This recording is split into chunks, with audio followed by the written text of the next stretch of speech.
Hello everyone, আসসালামু আলাইকুম। কেমন আছেন আপনারা সবাই? আজ আমি রান্না করব 3 মিশালি মাছ। এখানে আমি 2 পিস চার মাছ নিয়েছি, 2 পিস পোমা মাছ এবং 4 পিস কোরাল মাছ নিয়েছি। এখানে আমি রসুন, জিরা, আদা, ধনিয়া, হলুদ এবং মরিচ দিয়ে মাছটা ম্যারিনেট করে রাখবো। তো আমি মাছটাকে ভালো মতো মাখিয়ে নিই।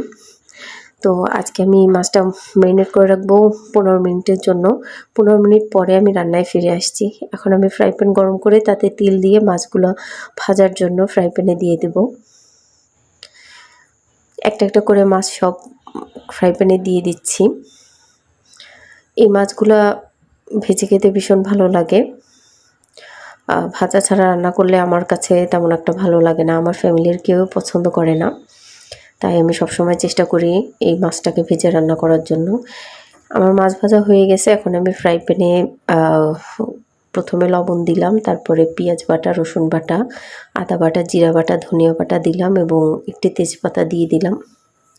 তেজপাতাটা আমার প্রথমে দেওয়ার কথা ছিল, কিন্তু আমি সত্যি কথা ভুলে গিয়েছিলাম। আর একটু পেঁয়াজ বাটা আমি অ্যাড করলাম এখানে। মশলা কষানো হয়ে গেলে পানি দিয়ে দিলাম এবং হলুদের গুঁড়ি, মরিচের গুঁড়ি আমি সবই এখানে দিয়ে দিয়েছি।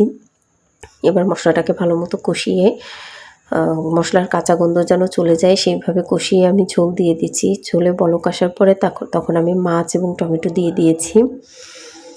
এরপর আমি ঢাকা দিয়ে 10 মিনিটের জন্য রান্না করব। লাস্টে উঠাবার আগে আমি ধনিয়া পাতা দিয়ে দিলাম। তো এই তো আজকে আমার মাছ রান্না হয়ে গেল। ভিডিওটি ভালো লাগলে অবশ্যই লাইক, কমেন্ট, শেয়ার করে দিবেন। আল্লাহ হাফেজ।